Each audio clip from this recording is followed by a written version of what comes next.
The lands on which we live and work is a traditional and treaty territory of Chippewas of Regina Island, as well as many other nations whose presence here continues to this day. As the closest First Nation community to Aurora, we recognize the special relationship the Chippewas have with the lands and the waters of this territory. They are the water protectors and the environmental stewards of these lands, and as a municipality, we join them in these responsibilities.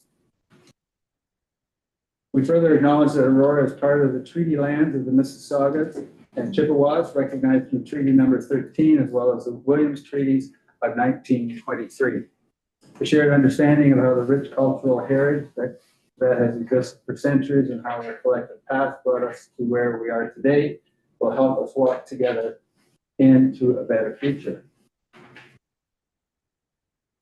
I have a motion to approve the agenda circulated by Legislative Services. Okay.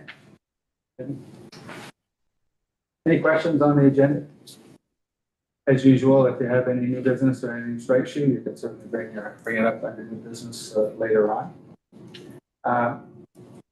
No other comments on the agenda? Okay, I'll call the vote then. All in favor? Opposed? That's carried. Thanks. And because we have Julia, a new person here, I said maybe we ought to do a quick run around, just first names only, mainly because she's got to record all these things. So can we just start from over here and we'll just move around? This is Juliet.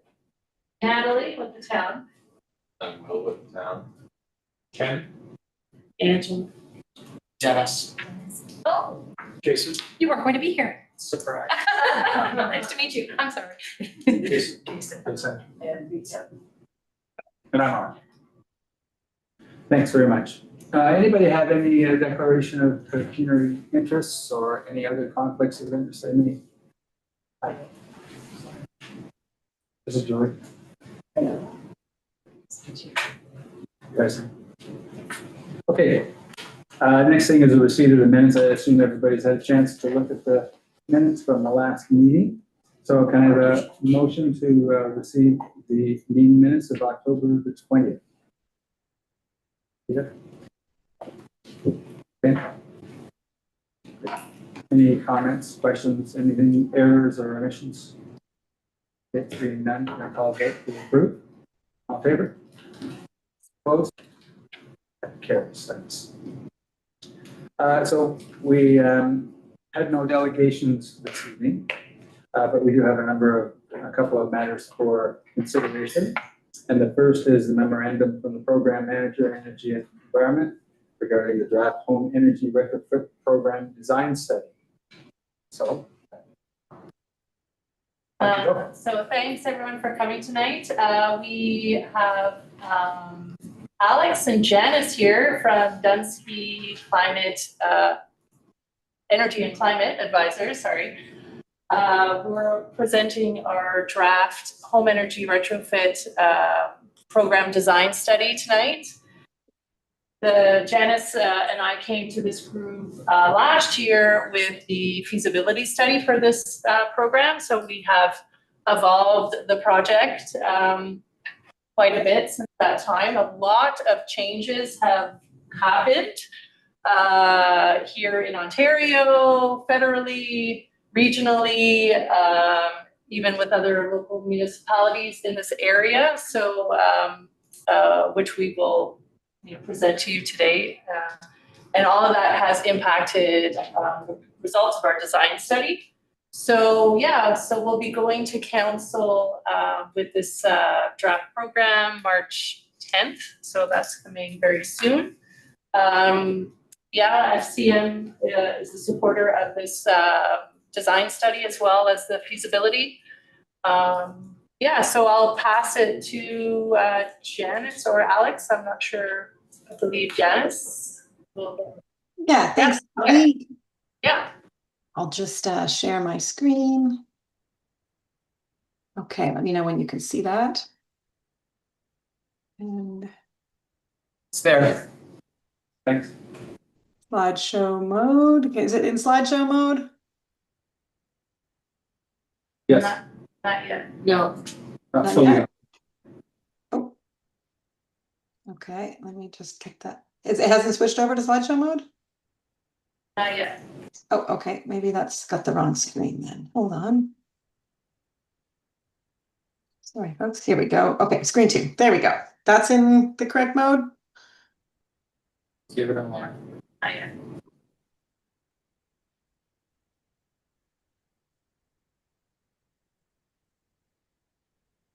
Yes. Okay. Okay, great. Okay, so thanks everyone for inviting us to come and speak today about our the feasibility study and the retrofit, the program design for the home energy retrofit program that we've been working on with Natalie and Nancy and their team for about a year now. We were here a few months ago to report the feasibility study and back now with the program design. So this is kind of a continuation of the conversation we had previously. Ooh, just advance the slides. Here we go. Okay, so just to sort of recap and get us back on the same page, the idea of the home energy retrofit program is to increase the rate of energy emissions reductions in the low-rise residential sector, and to fill the gaps of other programs that are out there in order to meet the needs of Aurora residents. The two objectives for this program were to reduce greenhouse gas emissions from the housing stock, the low-rise housing stock, and also to support low-income homeowners in particular with those energy reductions. So today we're going to recap the feasibility study, share the draft program design, seek your feedback on that program design, and then incorporate that for the council presentation on March 10th. So the Aurora homes, this is, again, a recap from last time. As you might recall, the space heating energy usage in homes makes up about 60% of energy use, with water heating making up another 18. So a big chunk is for space and water heating. And those two uses in Aurora are typically provided through natural gas. So you can see natural gas makes up close to 70% of energy use in homes. And that's the biggest source of greenhouse gas emissions from the residential sector is that burning of natural gas.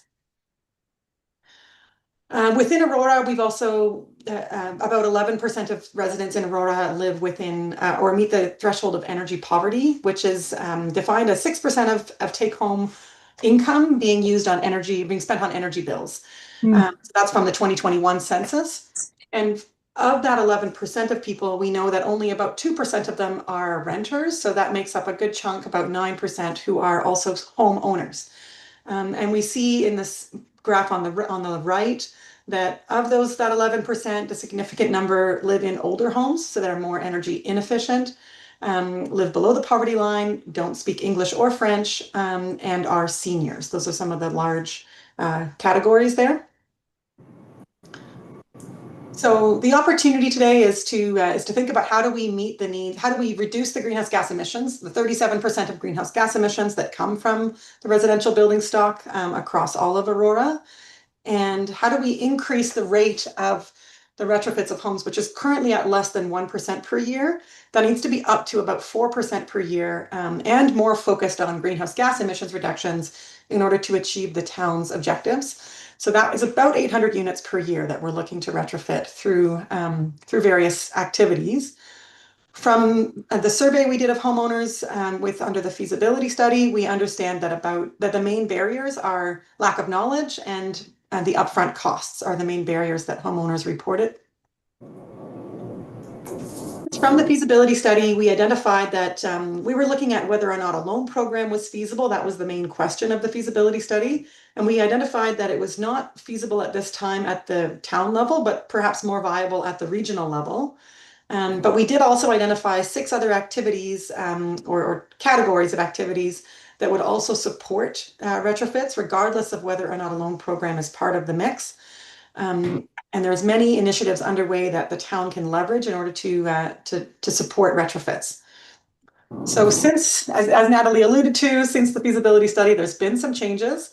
Predominantly, or one of the most notable ones, is at the regional level. York Region has announced the launch of their York Region Greener Homes platform, which will go online in mid-2026.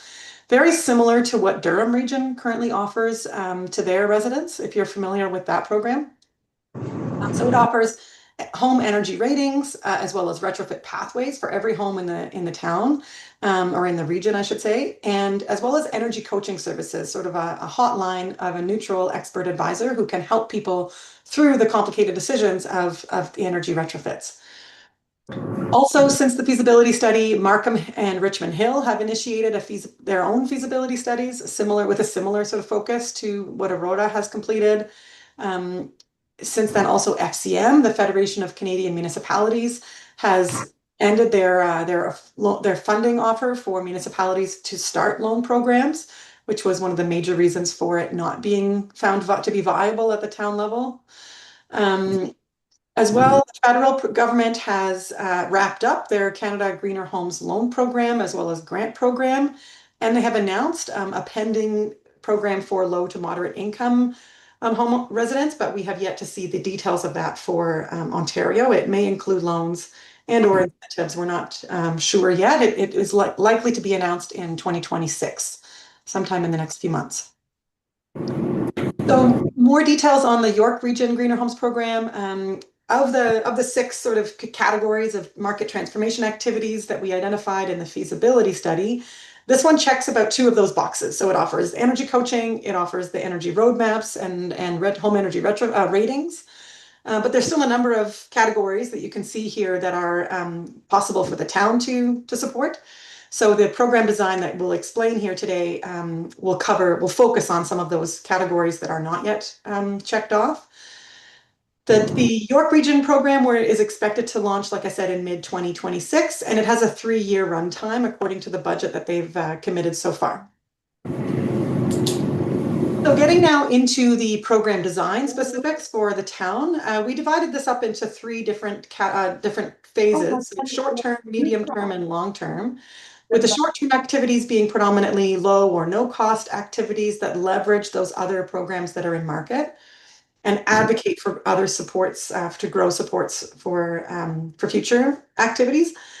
The medium-term initiatives include one program to support low-income residents with a grant or a rebate program, and then a longer-term initiative. Those include options to further deepen greenhouse gas emissions, but require collaboration across other municipalities or with the region, or perhaps with GTA municipalities as well, in order to further that reach.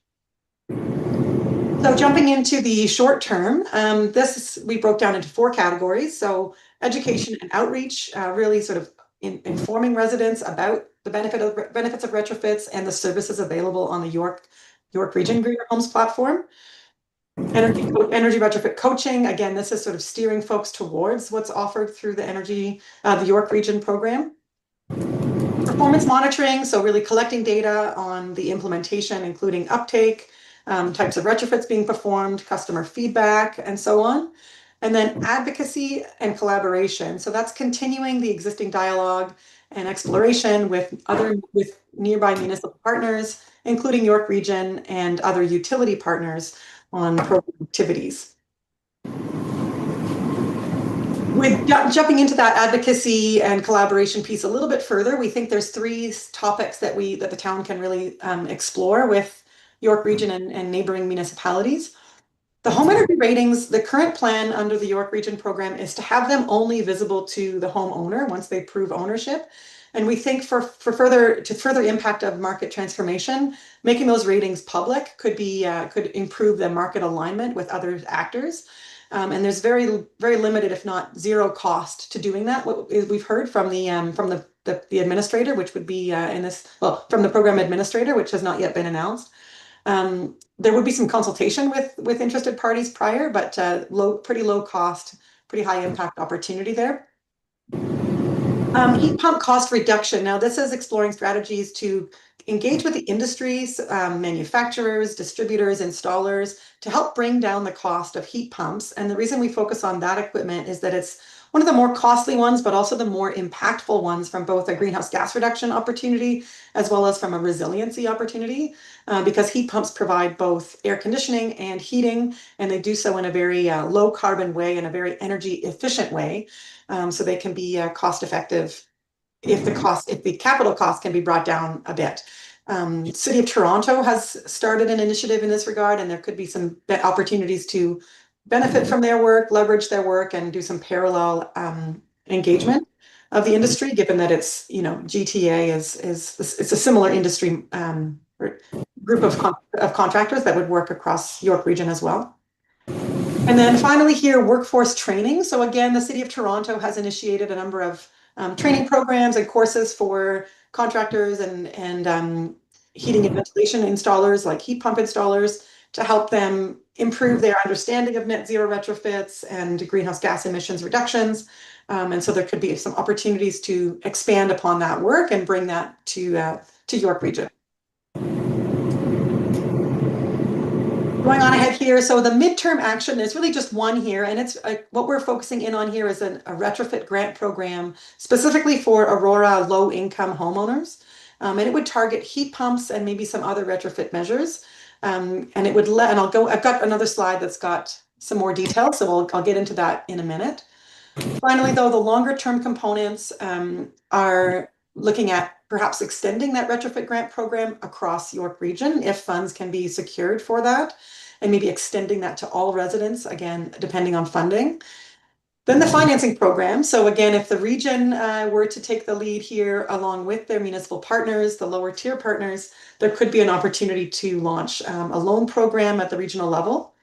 And again, this would make sense to follow the federal announcements of the the Greener Homes Affordability Program, the low to moderate income program, because it might fill some of that gap in the near term.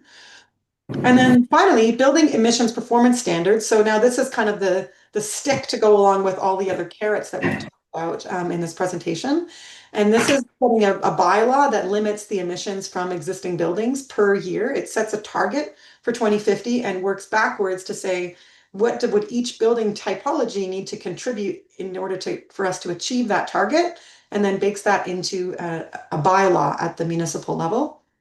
City of Toronto, as well as City of Vancouver, are the furthest along when it comes to Canadian municipalities on this type of approach. And so collaborating with Toronto on some of the best practices could be an opportunity there. But again, working with the region would make sense for something of this nature. It would have more impact at a larger scale. So again, I said I'd get more details about that, give more details on the retrofit grant program. So here's some of the rationale and the specific proposal. Right now, homeowners with natural gas are not adequately supported by existing provincial programs.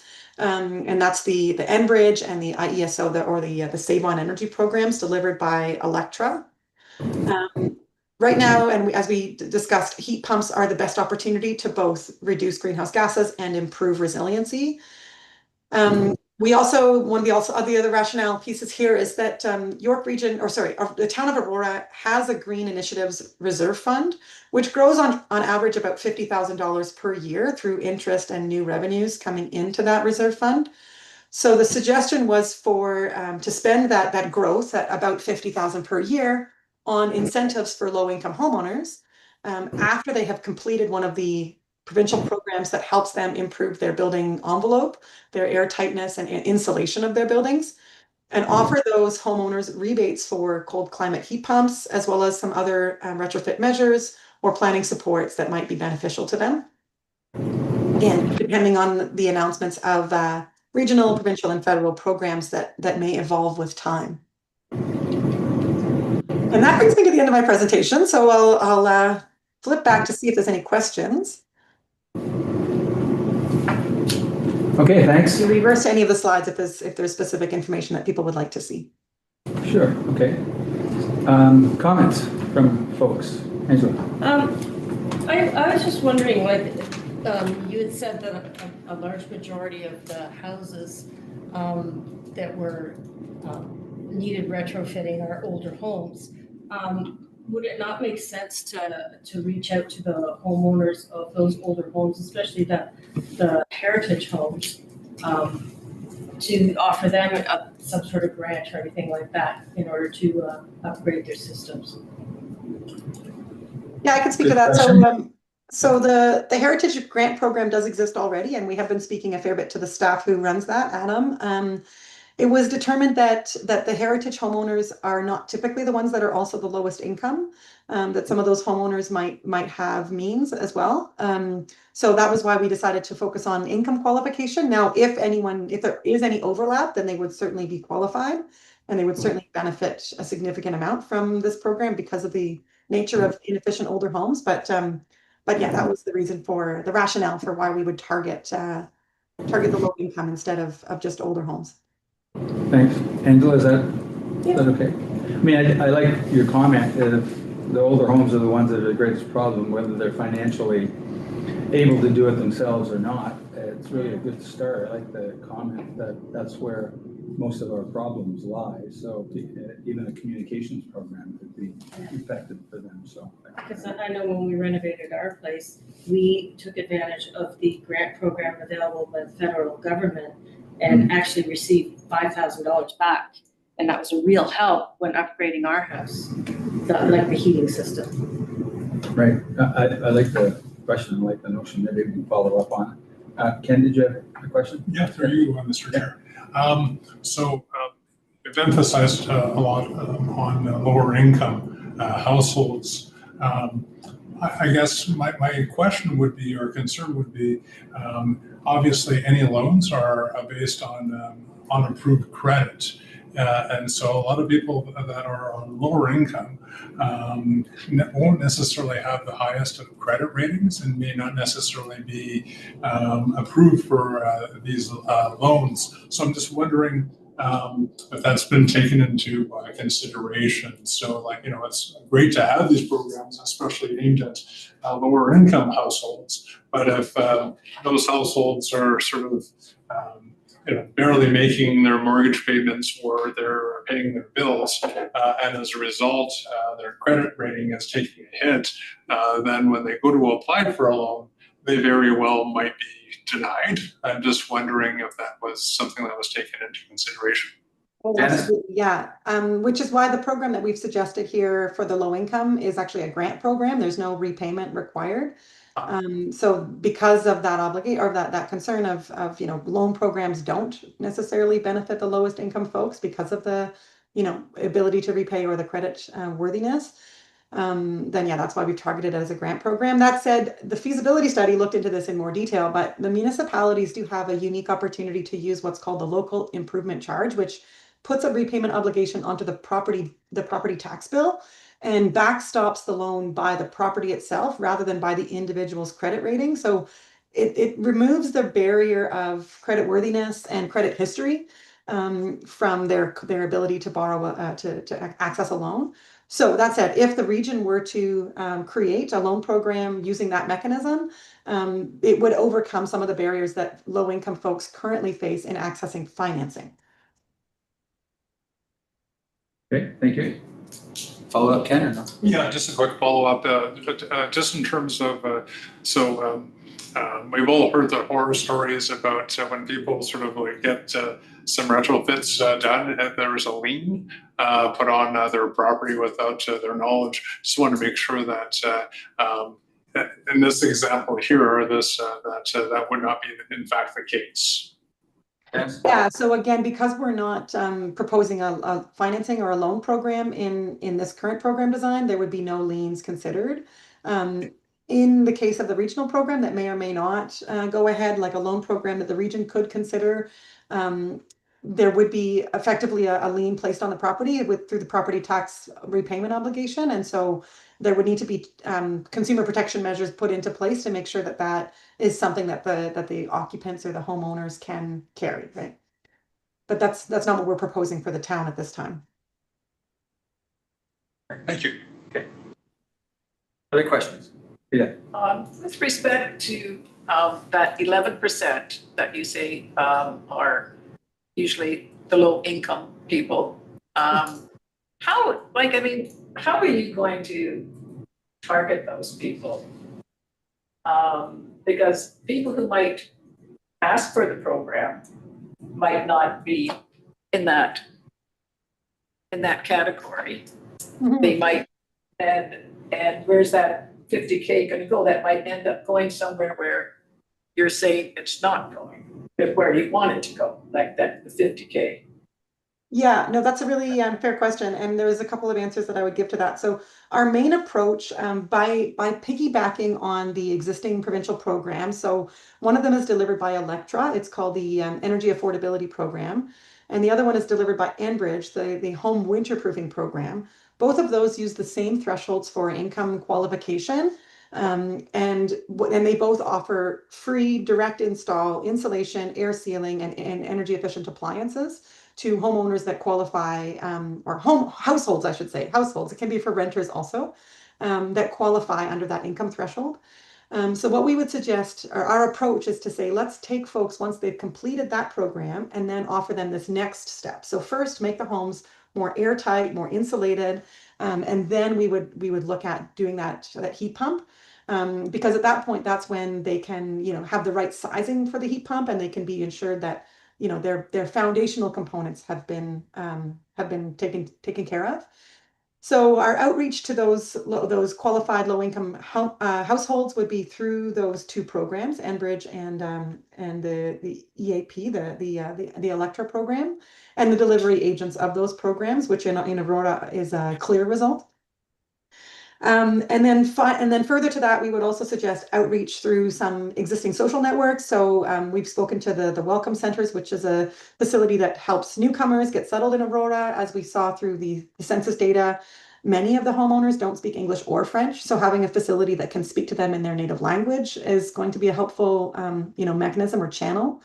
Also, Senior Center has been, the Senior Center across the street from you has been also willing to help us do some outreach to find qualified homeowners through their networks. So working through existing social networks is another key strategy, but really the two provincial programs are the main marketing channels that we would suggest to work with to get those homeowners who have been proven that they qualify and have done some of the basic home upgrades before they enter the Aurora heat pump rebate program. Okay, Uh, Dennis? Question to Thanks, the chair. With regards to that criteria of piggybacking on the Enbridge and Electra programs, I was wondering if there were any numbers or how big might the pool be of Aurora residents who have already gone through that program in the past? Yeah, I don't have specific numbers from them. They only had sort of regional numbers, but given that the program only has about a $50,000 annual budget, that's really only about 5 to 10 homes per year. So I think we can say it's going to be more than enough. Thank you. Other questions? While you're thinking, I have one, if you don't mind. You had a comment at the front that slipped by me quickly, and it worried me a bit. You talked about having energy ratings and having the energy ratings publicized. Yeah. How widely is that going to be publicized?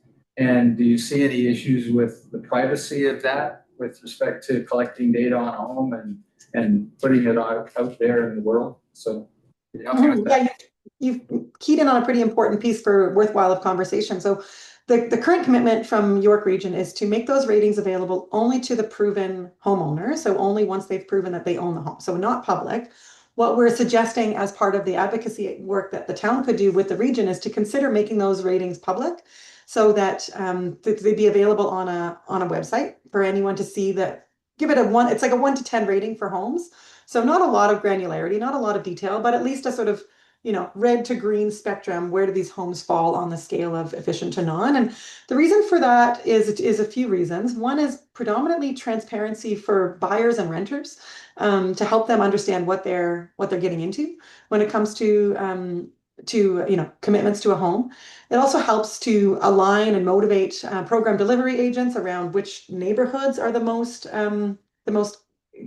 opportune for energy efficiency reductions. And it helps with that motivation for the individuals too, to help them to make them see what their neighbors are doing, see how they compare across the region, across the municipality, and give them motivation to improve their energy ratings. So getting in a bit more detail here, if someone disagrees with the rating that they're given, which might be the case, the platform allows them to fill in a survey and update the information, because the information that is feeding into those ratings is only based on the municipal property assessment data, like the age, square footage, any major renovations that have been done where a building permit might have been pulled, the heating mechanism. So is it natural gas, electricity, forced air, that sort of thing? And some other sort of, there's a few other sort of key criteria that are incorporated, but it's pretty high level data. So in order to make that more accurate and give the homeowners the ability to improve that rating, that's where the homeowner would have the ability to answer a survey or fill out some more details and improve that or update the accuracy.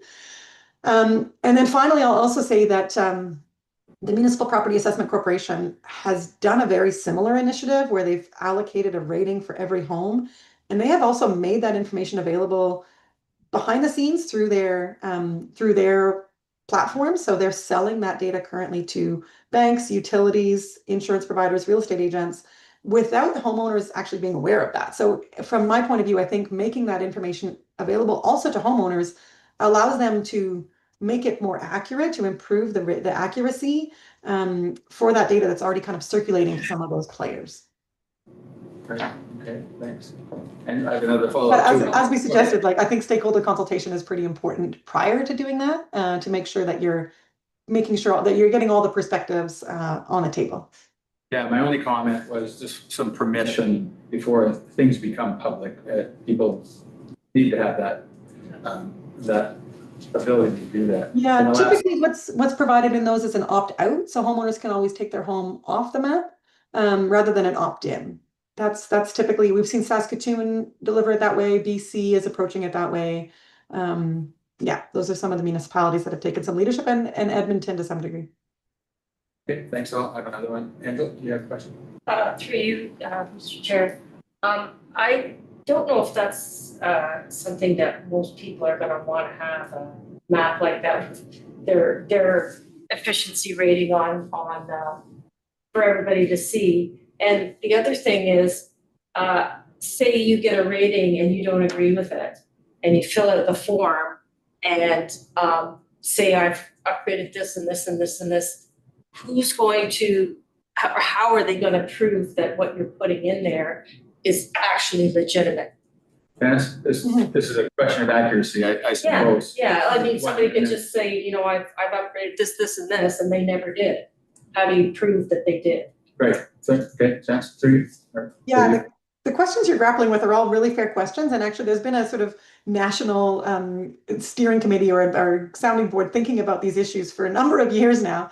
They're about to release a standard for how exactly would these kinds of ratings be be justified and be the algorithm that would need to be utilized by these service providers. So that is coming imminently, that sort of national energy standard. And what that would, once the national standard is released, what it in theory would do is allow for homes in Aurora to be compared to homes in Vancouver with using a similar rating structure, and for those ratings to be given an EnerGuide Light label or some form of EnerGuide label, which is the federal standard. So you can sort of take relief in knowing that there's a federal certification applied to this sort of concept. And I mean the same you can think of this in the same kind of consideration of when food products were required to list all of their ingredients, right, and their and their sort of contributions to health and wellness performance standards. So it's in that domain of providing transparency that allows the market to make more informed decisions. I just have one last question. You mentioned MPACs selling information, et cetera. Will your results for the town of Aurora and that map that you're speaking about, will that be shared with MPAC? So would the data that is being collected by the service town of Aurora? The town of Aurora. Yeah, it would be collected through a service provider. It depends on how it's structured, really. So, and it depends on which software provider you use. I don't think we can answer that accurately at this point, but those types of questions would need to be answered before the region would launch such a program. Angela, your question is really about sharing that information with MPAC that may have an effect on your assessment of your home and the value of your home and all the rest of it. So it's a precaution that you're concerned about. Yeah. Mm-hmm. Okay, all right. Yeah, depending on which service provider. So MPAC has selected a service provider that they have, done their ratings with. And if that same service provider were to be involved, then likely the data would end up being shared back. If it's a separate service provider, I'm not sure what the relationship would be with MPAC. It might be more separate. Other questions? I've been involved in some heat pumps in my earlier days, and the reason they became very popular and then they weren't was because of the efficiency and return on the investment and the rest of it. Can you upskill us on a little bit about heat pumps, because you seem very interested in heat pumps and assisting people in grants? Can you give us some information about the return on investment on heat pumps that we have in 2026? Yeah, sure. Yeah, so that's a fair point. The heat pumps, the experience has transitioned over the last decade, I would say. Perhaps 10 years ago, heat pumps were not as reliable and as effective as they are today. They've progressed quite a bit from a technology point of view, and now we have what's called cold climate heat pumps that can operate down to minus 27 degrees Celsius, so more suitable for the full range of conditions that we see in Ontario. The return on investment depends what you're comparing it to. If you're comparing it to an electrically heated home or an oil heated home or a propane heated home, it's very attractive. Comparing it to a natural gas heated home, which most of Aurora residents are, it makes better sense at the time of replacing either the air conditioner or the furnace equipment, because that change of asset life is when it makes the most sort of financial sense to do that upgrade. That said, it still benefits from a capital injection through some sort of rebate program, which is why to be really cost neutral to the natural gas alternative, which is why we're recommending this rebate program for the lowest income folks who we would like to make sure are in the black when it comes to return on investment. Okay, thanks, that helps.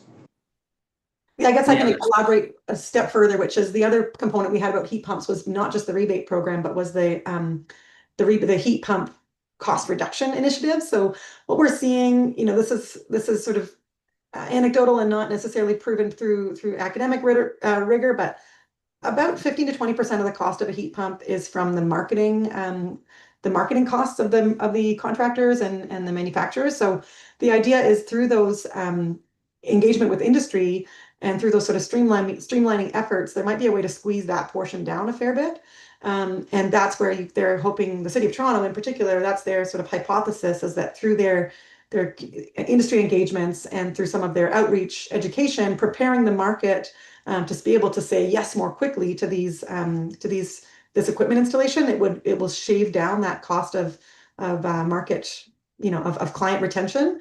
Or client recruitment, and that will again be reflected in more cost-effective equipment for the end user. Okay.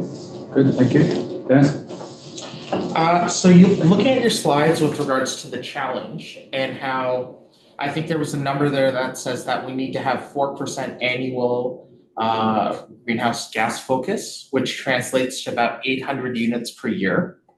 With the grant that's being proposed, I think you said that covers 5 to 10 of them. Given the immediate term solutions, kind of like that low cost, no cost, I'm wondering how confident might we be that we might achieve this 800 unit per year? I know that it gets us closer and something is better than nothing, but I'm wondering, are we almost all the way there with the proposed solutions? Or are we looking to say that, we will need more on top of what's being proposed? Dennis? Yeah, definitely more will be needed. So, and the town is not the only player in this space. The federal government has been running grant programs, efficiency programs for 3 decades, at least 4 decades. The province has stepped up, utilities have stepped up. So the town is just trying to fill gaps that remain.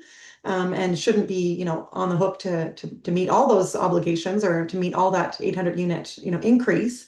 But even with the efforts that have been in place to date, we're still only at about that 1% per year number, and we need to be at 4%. So absolutely, significant effort needs to be put onto this problem of helping people move forward. The town, with its limited resources, has targeted, or we're suggesting target the folks who have the least means to do that themselves.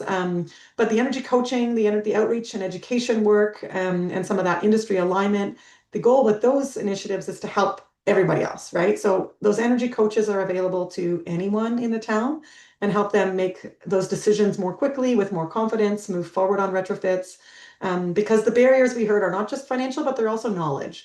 And so if we can more cost effectively help people bring down the knowledge gap, then some of those retrofits might happen or might emerge on their own. And like I said, there's also initiatives from the federal government and the province that are going to help, and the town can help steer people towards them. I guess another thing that we did hear was that not everyone knows about those federal and provincial programs through our survey and our municipal and our homeowner engagement. So increasing the awareness of those programs will help people take advantage of them and drive more uptake of the existing work that's been done to support retrofitting, greenhouse gas focused retrofits. Alex, too, I see you there. If you want to chime in on any of this, feel free.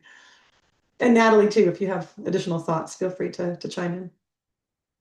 So I can unpack what you just said there, just so my edification.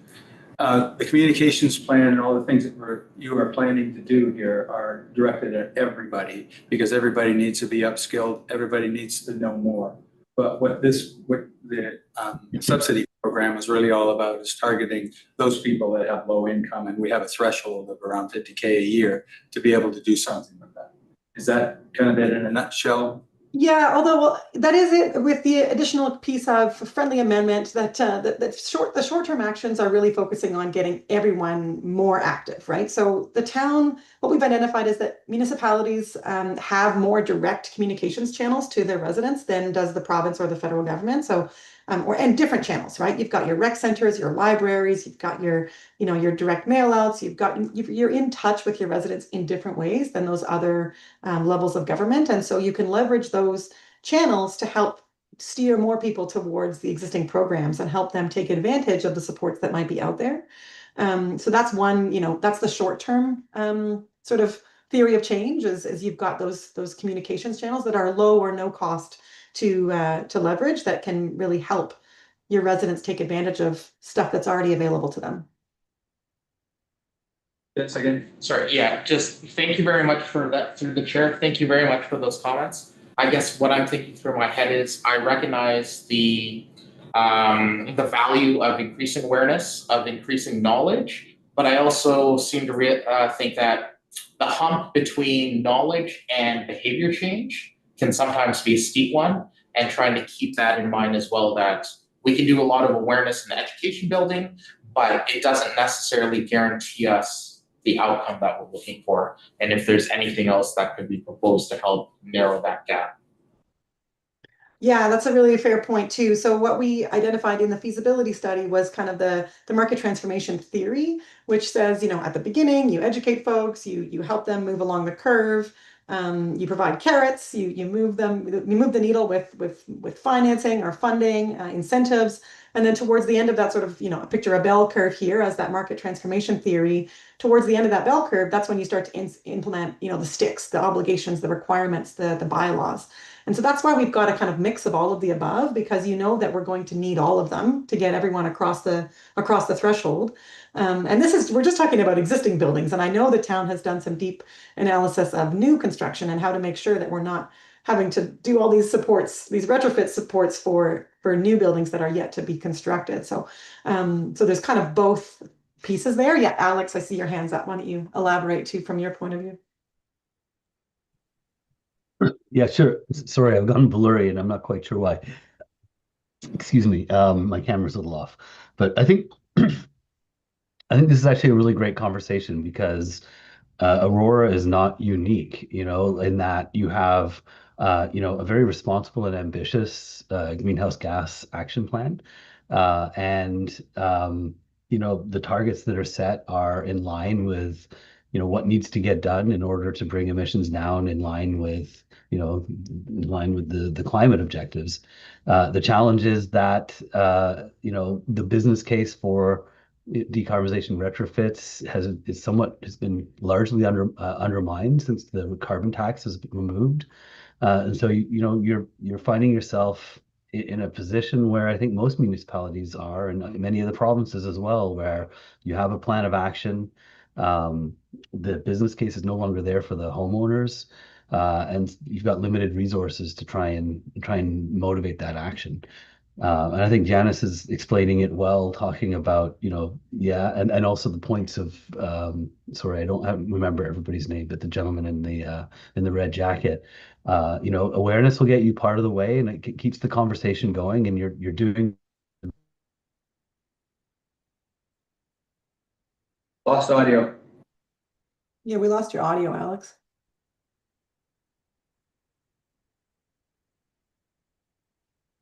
Oh, Okay. There we go. there you go. Oh, I'm back. Sorry, my internet has been in and out all day.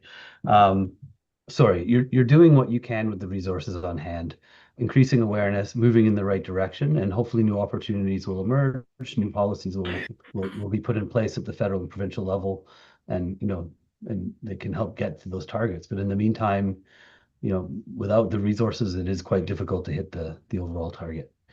So just to say, I think it's a great conversation, and I think you keep thinking about it and working with the town administration and looking for creative solutions. And I think that this program design as a whole is an example of doing the best with the opportunities that are available and what's going on in the context of the region and the province.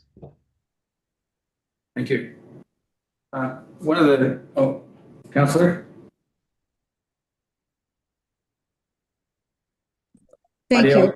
I think one of the main focuses has to be, it's that idea of, that I've always said, spending money to save money.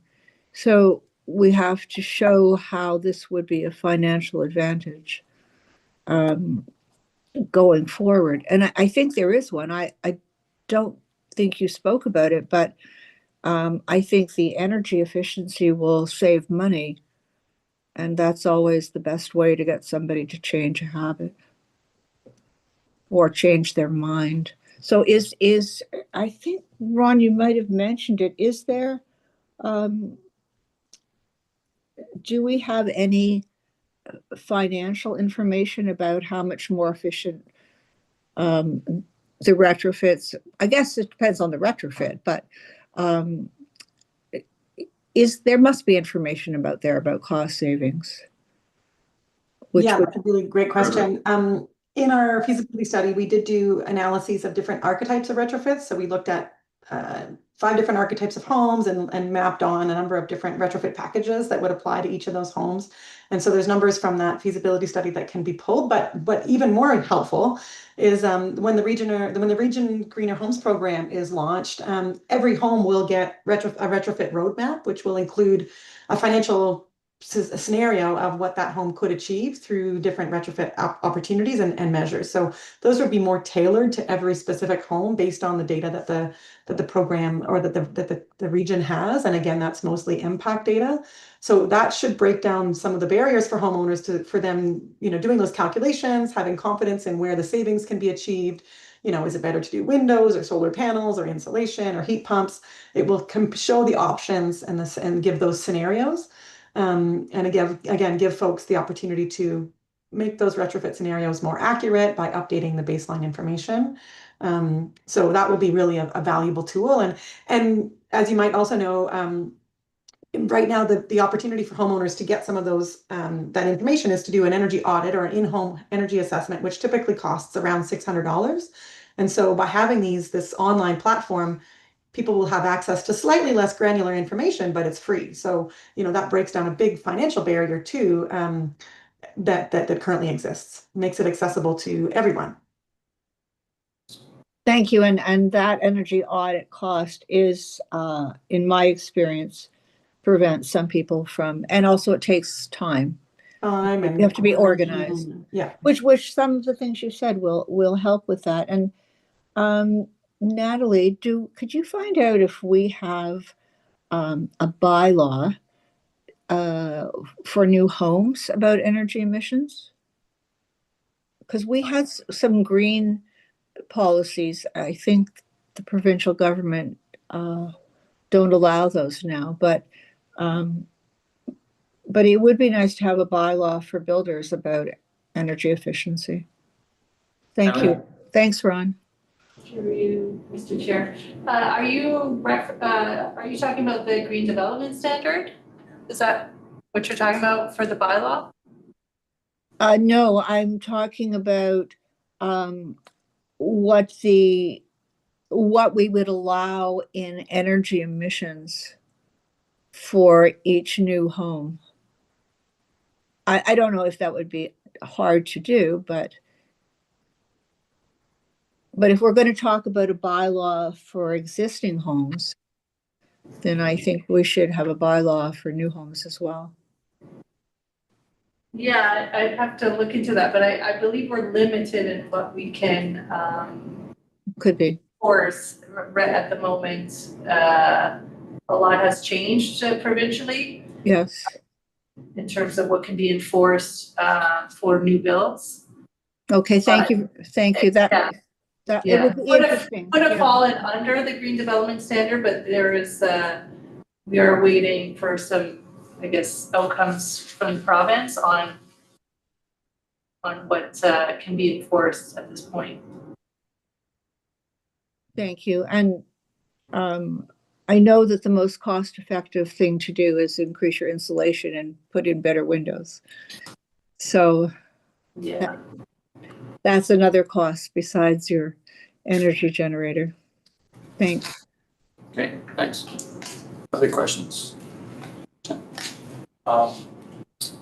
Janice, last year, I helped my neighbor get a new heat pump through the Canada Greener Homes program, and a rebate back for that.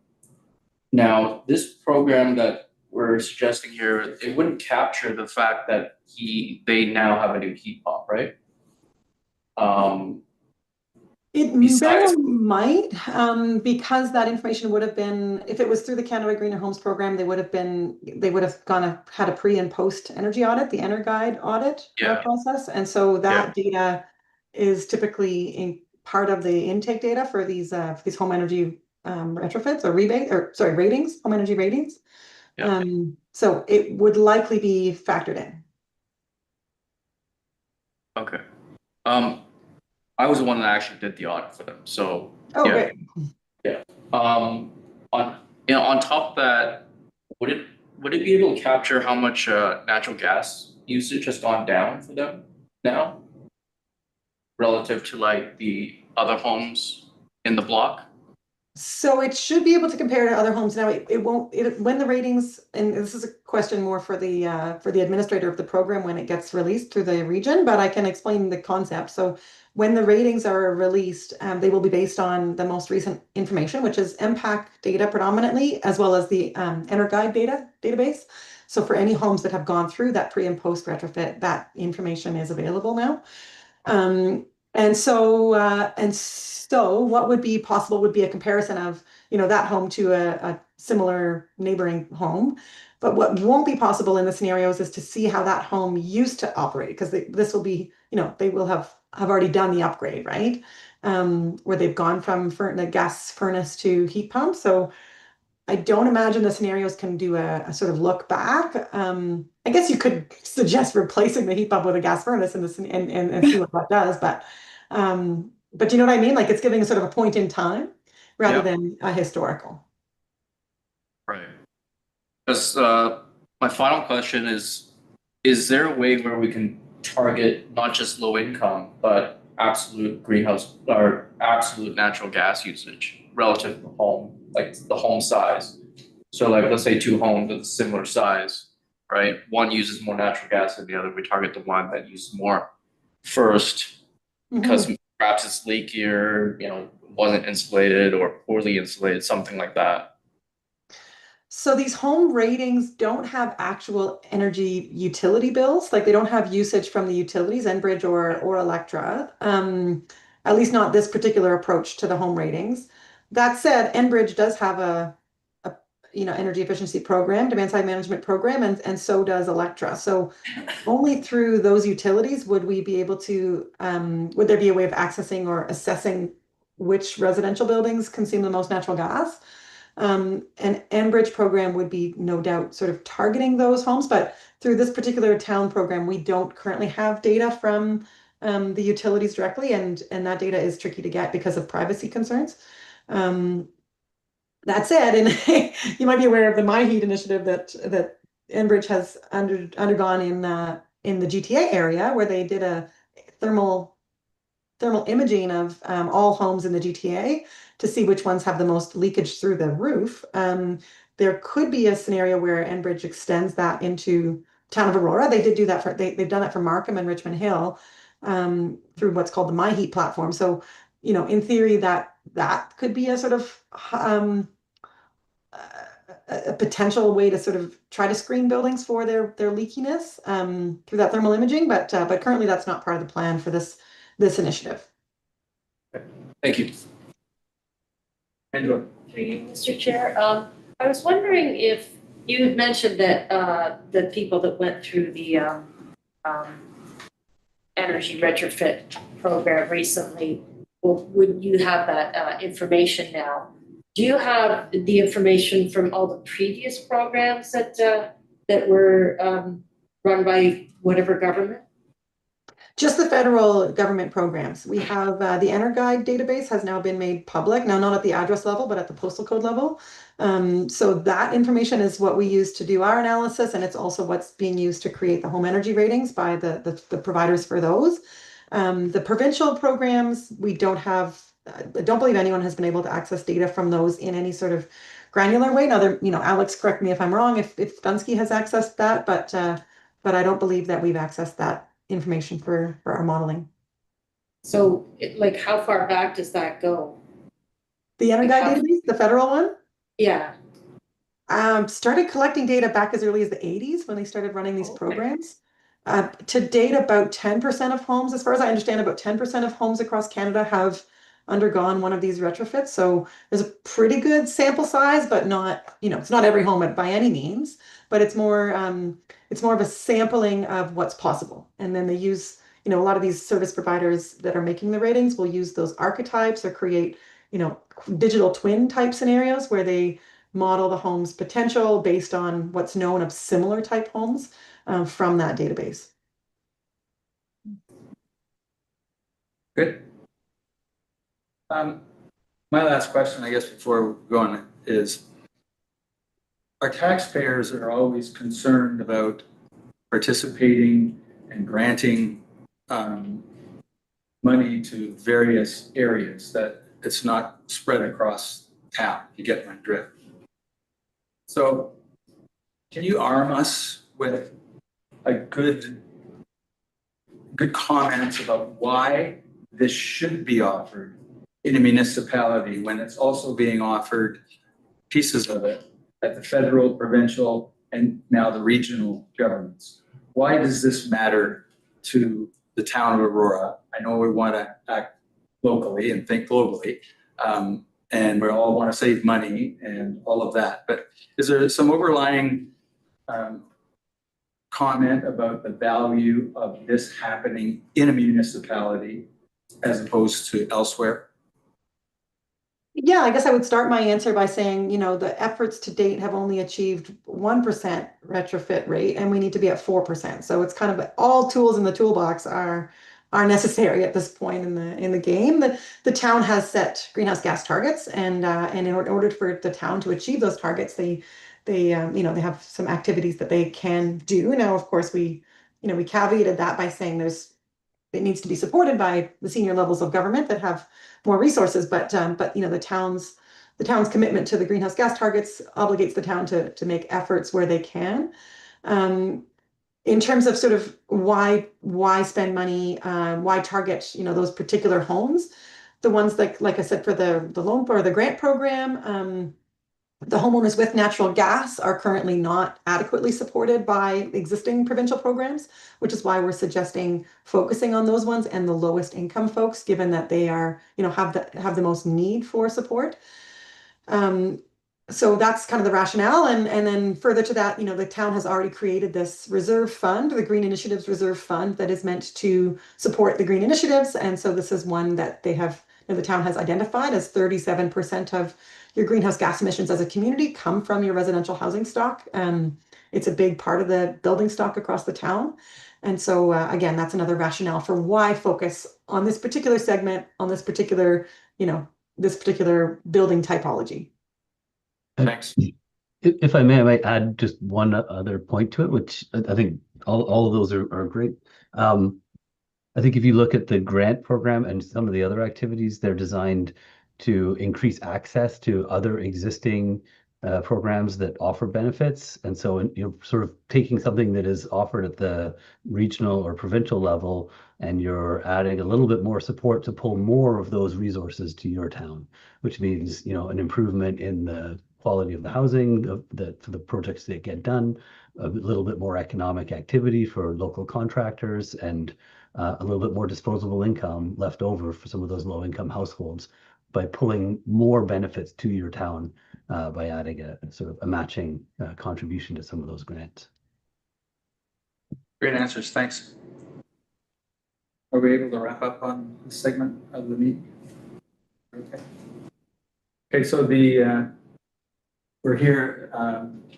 The motion is that the memorandum regarding the draft home energy retrofit program design study be received, and that the environmental advisory committee comments regarding draft home energy retrofit program design study be received and referred to staff for consideration and further action as appropriate.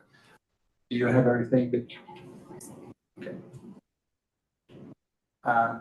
Mover? Seconder? Any last comments? Do you have all the information?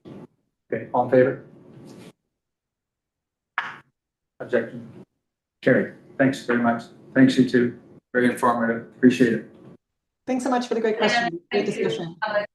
Thanks. Thank you, everybody. Have a good evening. Have a good evening. Okay, item 7.2 is a memorandum from the manager Parks and Fleet regarding the protection and commemoration of Aurora's oldest trees that hold natural and cultural significance. So Matt, okay, there you are. Matt, this is your item. Do you want to speak to it? Sure. Will you speak? Thank you, Councillor. Good evening, everybody. Thanks for having me tonight. Very briefly, this memo just details a new program that we're introducing to Council next month. We visited with the Heritage Advisory Committee, the Parks and Rec Advisory Committee, and this will be the third and final committee we're previewing this with. So in a quick nutshell, this program seeks to inventory Aurora's town-owned heritage trees. It's very much a celebratory program where we would start with a sort of a base criteria, document, record, and archive the most significant and oldest trees that are on town property in the town. That's a little redundant.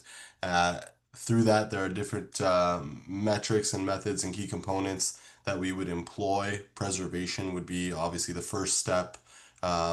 Commemoration through to potential lineage redistribution and other methods of continuing the legacy of some of these trees. And then there's some options for revenue generation, whether it's repurposing wood. We've explored a few things like biomass fuel from recovered wood, potentially making furniture, things like that. So this is very much the first phase of such a program. We would begin by setting a very specific list of criteria, which would classify how we would list these trees. That work would probably happen through the remainder of this year as we hopefully receive support from council next month. And then we would go about steps on a case-by-case basis on how we would protect each tree, evaluate risk, and so on and so forth, and continue forward, which you would see in the appendix to the memo. So I'm happy to take any feedback, which will be incorporated into our report to council next month. and answer any questions that anyone might have. Thank you. Thanks, Matt. Okay, open it to the floor. Do you have questions about the memorandum in front of us? Good. Just as a question, is he going to present that, explain a little bit more, or this is the draft policy, what are we? Matt, you don't have a presentation like was done before. It's basically your memorandum that you have here. That's So, right. And the, fire away.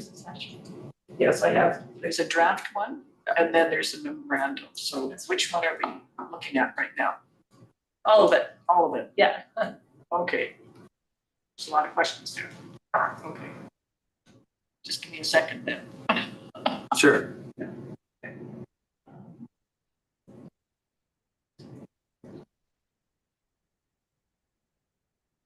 Okay, all right, Yeah. very too sure. I did have a couple questions with respect to the draft and the placement of, I guess, one of it had the plaques of where they're going to be installed. Now, I've seen plaques. If a tree is taken down and another one has been put up in the same species or local ones that are native to the area, I've often seen plaques put on the trees.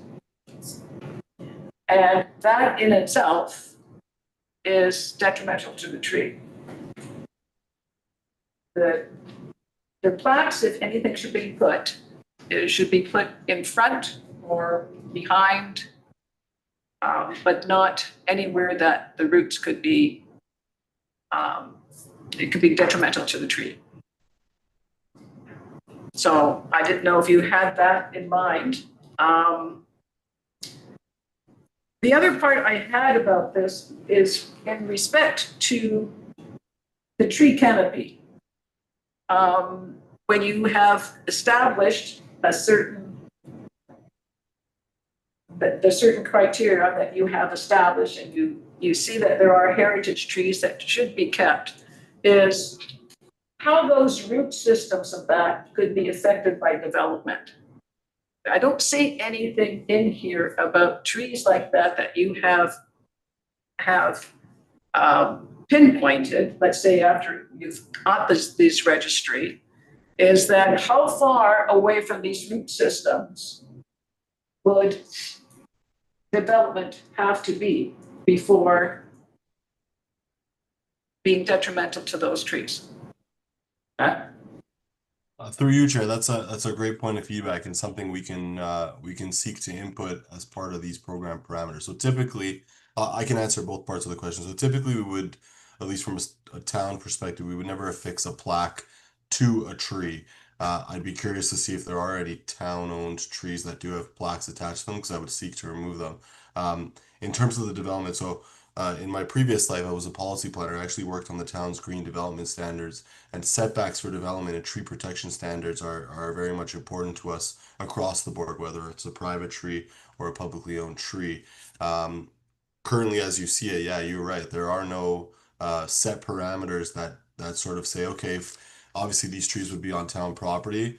If something is designated, you're certainly right. There should be a perimeter set around that tree that would foremost protect the tree itself above the ground, but also the root systems below ground. So that's fantastic feedback and something we will certainly incorporate into this.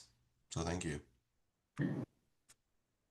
Lena, are you done with that, or With that you want to come back? Come back another time. Okay. Oh, okay. Okay, go. Through you, Mr. Chair. Um, I was wondering if this designation of the oldest trees is eventually going to be extended to private owners, because I know in the city of Toronto, homeowners have the ability to apply to have their tree protected and have a designation put in.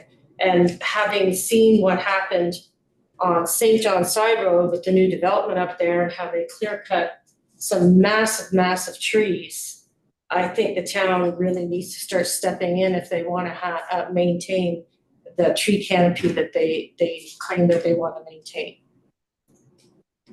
Matt? Through you, Chair, thank you. That's another, that's a great point. I think for us, we certainly are fond of growing our canopy. We have that council endorsed target of 40%.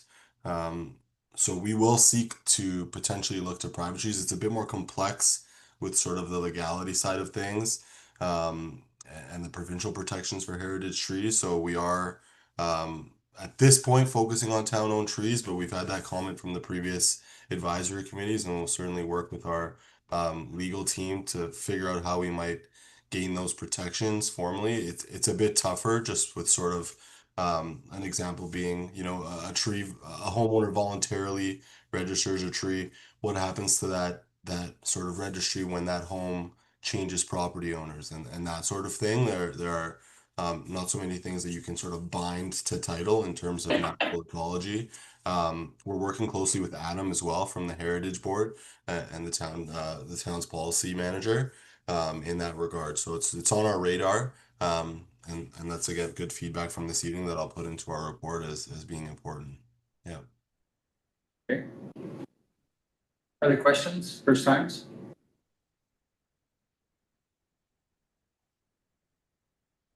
Peter, then you are ready to go to second. If anybody wants another first, you can come back to it. So, yeah.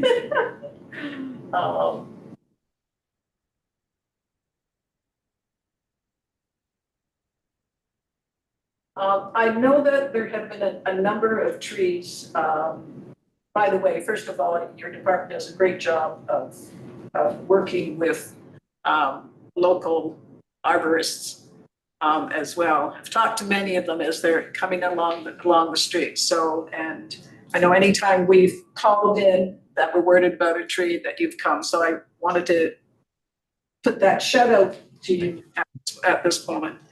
I'm curious to know, it would be nice to know what the native or climate resistant species are that you have pinpointed for this area. We know that there are a number of invasive ones that have come in. And what about the trees that are actually invading some of these ones that are native? Through you, Chair. Another good question. So we are seeking to sort of elaborate and expand on our invasive species management through the town. We're working in the background. There's no planned report to council yet. We're working in the background on how we're managing our properties. Shepherd's Bush being a big one, obviously the Aurora Community Arboretum, another huge area where we're seeing the biggest impact of invasive species on some of our native trees. So I can't say too much on it now on how we're tackling that. It's sort of the framework of which we'll go about that. There's a huge funding component to that work, and there's also sort of a chemical and a biological component to that work as well, right? Some of it is physical removal, some of it is things like injections, and they all have sort of trickle effects on how we do things. So it is something that's frame of mind. I think that's another thing that, you know, this guide hasn't really touched on beyond listing what you see there under point number 5, but maybe specifying some of that is a good idea. So I will take that comment back. I appreciate it. Okay. Anjali? I have one. Spoke with Councillor Gilliland about the real purpose of this, and it was really about trying to identify the oldest and most significant trees as opposed to all the trees. Now, is there a tree inventory that's being done or will be done as part of this? Or how are you going to identify what is as natural or other heritage significance with respect to the tree? I know again the size of the tree and a variety of other things, but can you enlighten us a little bit on the scope of this vis-a-vis what's has more heritage and more commemorative value than something else? Absolutely. So it's sort of a twofold answer. So we will be doing sort of a public call out, seeking, because you're right, we're not going to be able to inventory every significant tree, and there's a threshold of what would be considered the oldest and the most significant. So we have already a list. So first of all, to answer the first part of your question, we do have a full inventory of town-owned trees. It's on a 5-year cycle, so every year about 20% of our trees are inventoried and they're cataloged and they're photographed, and there's a health assessment and a risk assessment. All that is done by a private contractor that we work with. But right now, luckily, we've got some staff that have worked in Aurora for many, many years, including our director of operations, Sarah, senior LA, and some folks at the Arboretum that are volunteers that have already put together a list of about 15 of the most significant and oldest trees. These trees, many of which are actually in the Arboretum, a few others, a couple in Shepherd's Bush, are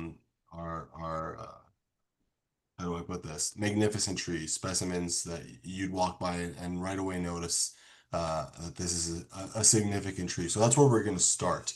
I think the public call out is just sort of to identify any outliers. People think, okay, well, I've got this massive burl oak on my not on my property, but I walk by on a trail that we may or may not notice. But we've got boots in the grounds. We've got a fantastic arborist team that are in and out of our trails. We groom our trails and inspect our trails monthly across town through the summer months. So we've got eyes and ears on the ground ourselves to start this list. So that's kind of our baseline. And then we will grow from there and see how far we get. I don't anticipate having more than 20 trees on this list by the end of this year, just based on what we've discussed as a team internally. Because you're right, it is meant to sort of capture those most significant trees that we will celebrate. And some of them are recognized just for where they are and the impact they've had sort of through the community. There's a couple I can picture sort of in the northwest quadrant of the Arboretum there. So I hope that answers your question, but that's kind of where we're going to begin. Yes, thanks. And I guess my comment, and I don't know what others have thought about this, but sometimes these things take a while. And for me, I would rather us to start with the biggest, most significant trees and get this thing underway, as opposed to wait until we think we have it perfect, because it probably never will get perfect. The bar may change a little bit. So I give you and everybody else full credit for this big job that you have ahead.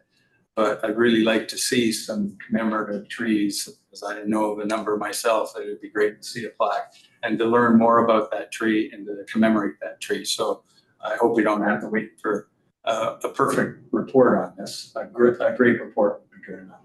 So. Yeah, that's great feedback. I agree. Any other last minutes you may have? Now that we have Ed here, there's questions that I have about the canopy and I guess the policy. So it's not necessarily about this particular program. So I was wondering. Is it a big long question with a big long answer, or is it a relatively short question? No, well, it has a little bit of a connection, but a little bit. Well, if it's relevant, then Matt is welcome to take it if you can now. Maybe you're not ready. Take it now. Okay. Well, sure. Just first of all, back to this. There's actually a two-part question. I know it's hard, and I agree with what Ron says with respect to let's get it done for the ones that we know are on public land. But we know that there are a fair amount that are on private land as well. And I guess my concern is for those, is there's more protection for those that can be put in this as well, somehow, just even as a side note, because there are many trees on private property that are the land is being bought and developers are coming in and they're being cut down. And you're talking about trees that have been there for 80 years or so. I think that heritage also has to do with the age of the tree. And as we all know, the age of a tree, if you cut down that tree, it's gonna take another 80 years to even replace it.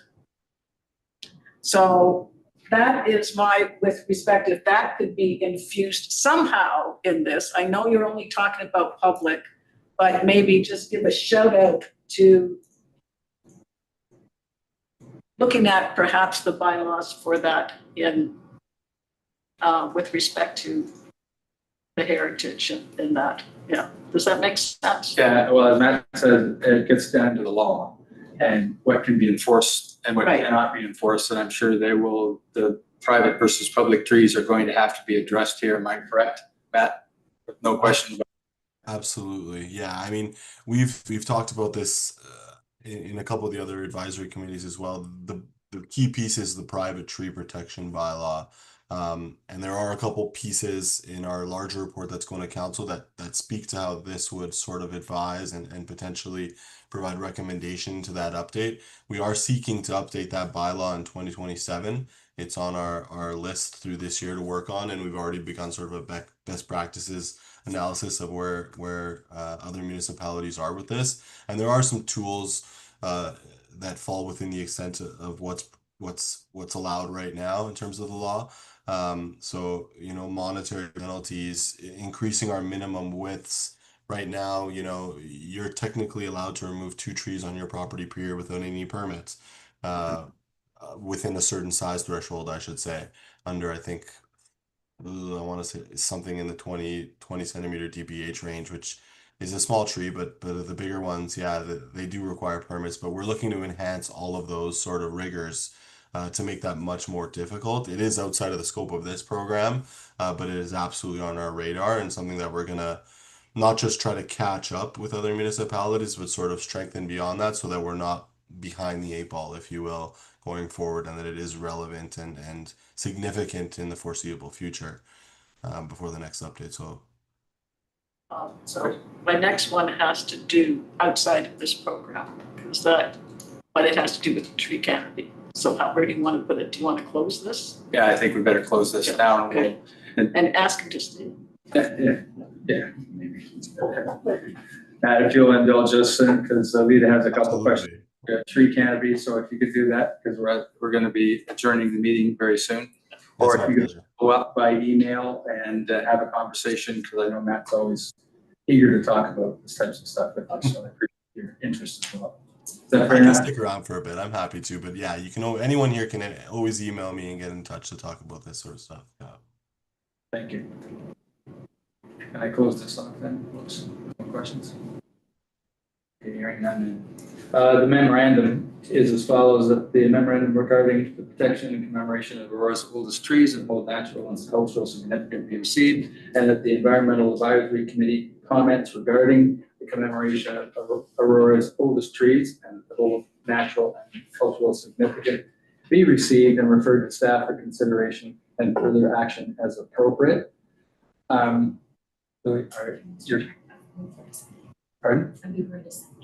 Yes, are you okay with, you got all the comments we need? Yes. Okay, gonna move her in a seconder then? Okay.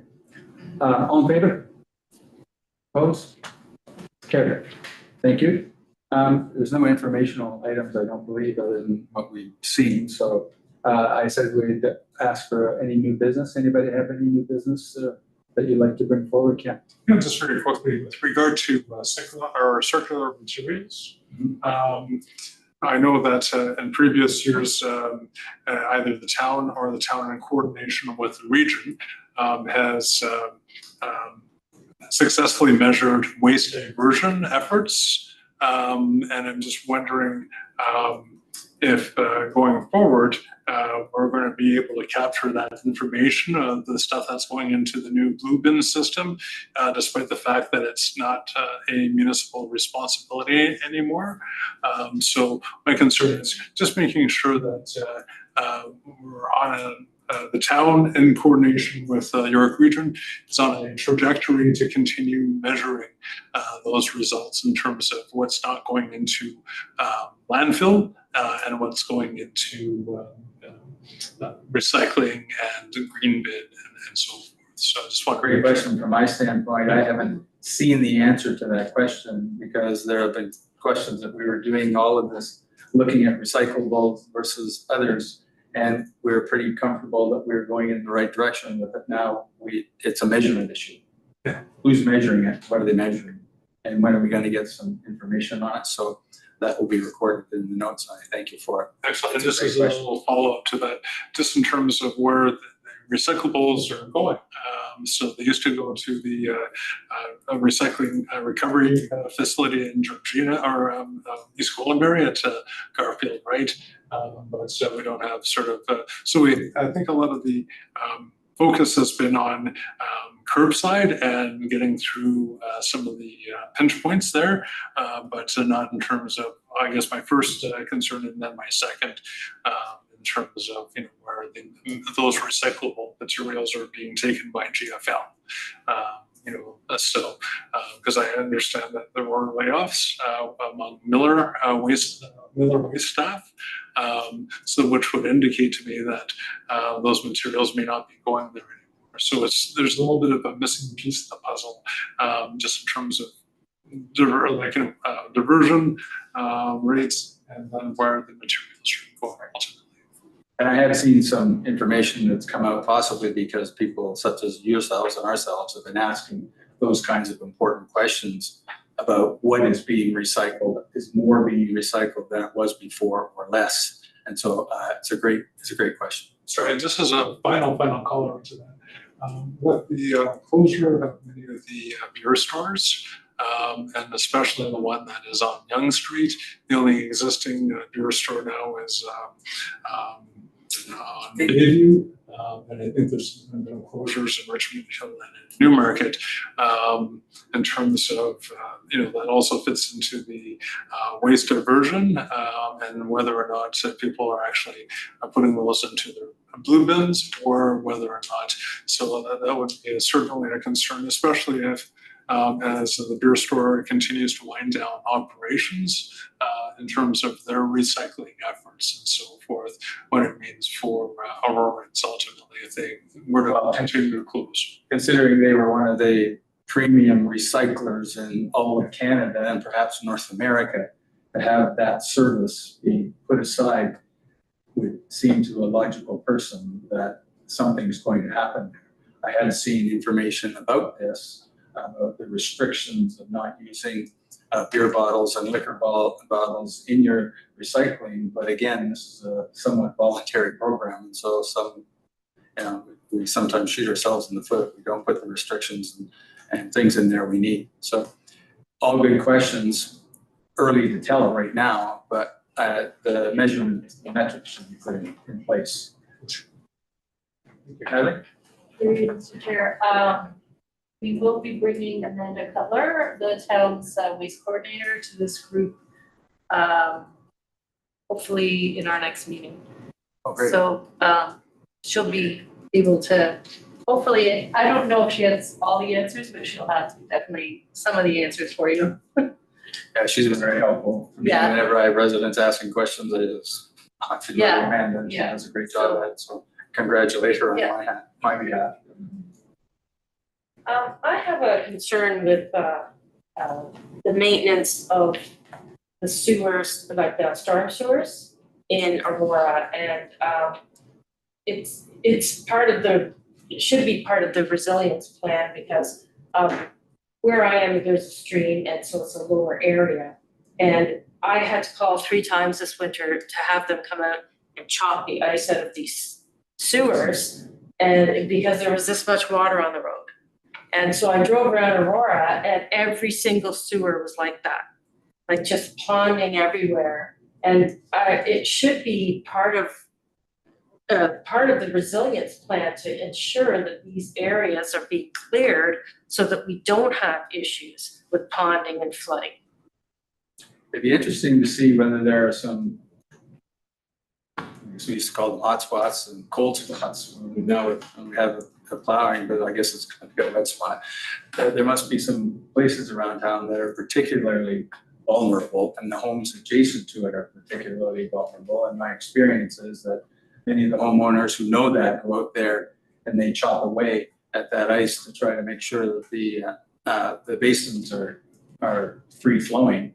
And It I, doesn't happen all the time, and maybe we need to take a look at some of those particularly vulnerable areas and low-lying areas in town to make sure that they are in fact cleared, maybe by town staff. I'll leave that as a question. It's a great question. and I've went out for 25 years and chopped away at this ice, and I had a hip replacement, and I thought I'm not doing that anymore. So that's why I've been calling this year, and that's when I went out and I noticed how bad it was everywhere. And the ponding, it as soon as it starts to thaw, and that also goes into the other issue of infrastructure repair and replacement and the shortfall in funds for it. How is the town of Aurora gonna address that to create resilience going forward? I mean, they're doing all these programs with retrofits for furnaces, and they're doing, fixing up the slab town cidery or whatever it is, but there doesn't seem to be a lot of money going into what really matters in terms of infrastructure. That concern is shared by many people. Yeah. We have an asset management plan where this fits in. Whether it's adequately funded or not adequately funded is up to what standard you use about its fund. Same thing as our 10-year capital plan. We have financial plans for each one of these things, but time is going to tell whether they will be sufficient or they won't be sufficient. Look at what happened with Calgary, for instance, over the last little while with their water problems. And I do know that we have regular maintenance upgrades and dates that go through. There's methodologies that they use to look at the storm sewers, and our water lines to make sure that there's not corrosion that would cause a fault. But everybody's worried the same way as you are, that we have enough money put away in order to do it, and I trust that we have. But I've seen recently some graphs that have shown that maybe our 10-year capital plan and our asset management plan isn't sufficient. And again, the issue we have is that if we keep building and growing, every time you build a house, you've got an asset you have to manage. Every time you build a building, you have an asset you have to manage. And when you put a road in, and you've got an asset that you have to manage. So, growth is fine, but controlled growth matters. And we have to account for all that, so. If I could, because I did talk to Natalie about this point last week, to ask for a storm sewer pond water management update. For this particular reason are we looking forward to what needs to be done for climate change? Right. And there is money there. I do recall there was something that I have no idea. It was some grant. It was over 600,000. I can't remember exactly what it was. But I would like to see if we have a good plan for that, because there are problems with the storm sewer ponds right now. Right. Stormwater management is a concern for us all, because we know that we're going to, with climate change, we're going to see greater needs with that. And in that, we have to make sure that we're preventing the problems with our stormwater. Yes, and we're also preparing for the future. Because there are many people, many towns now, like even in town, that they're actually building more storm sewer ponds.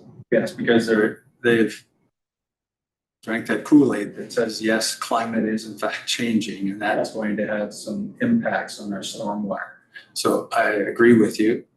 Good question, and it's good to report. Okay. If we could maybe have that, an update to that. And Matt, if with you, but I would looking towards where your policy update is for climate protection from the urban forestry update. Could there possibly be one for the canopy? So Yeah.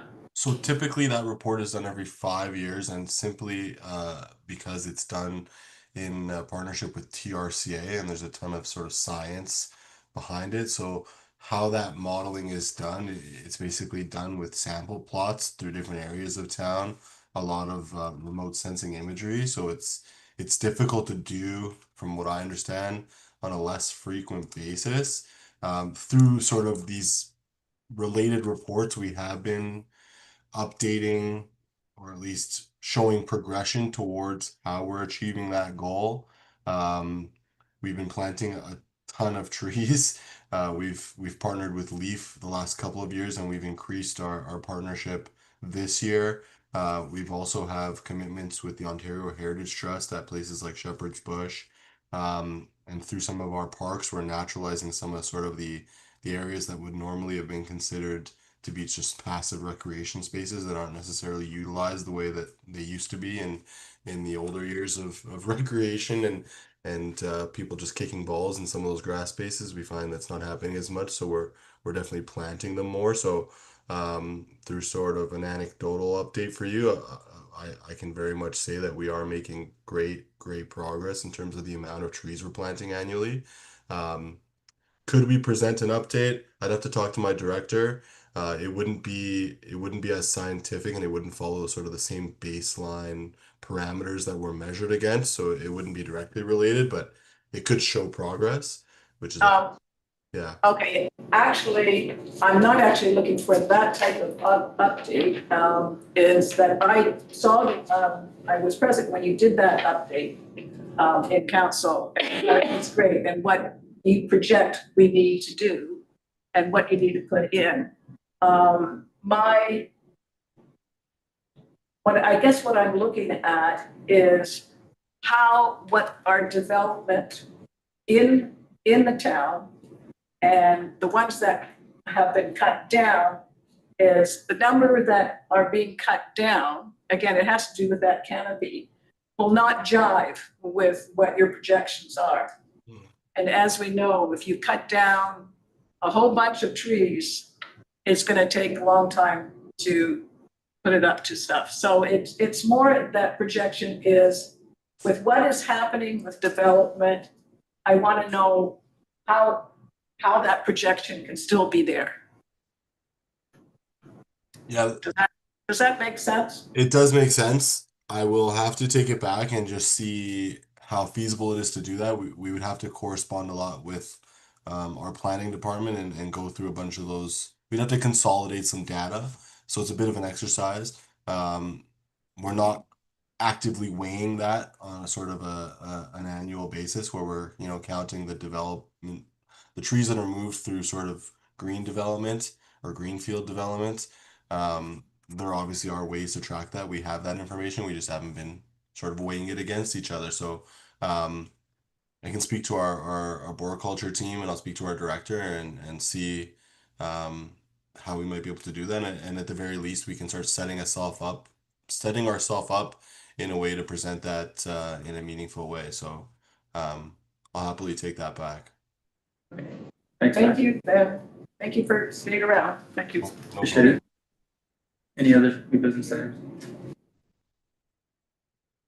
Hearing none, I guess, can I have a motion to adjourn? Okay, Angela, all in favor?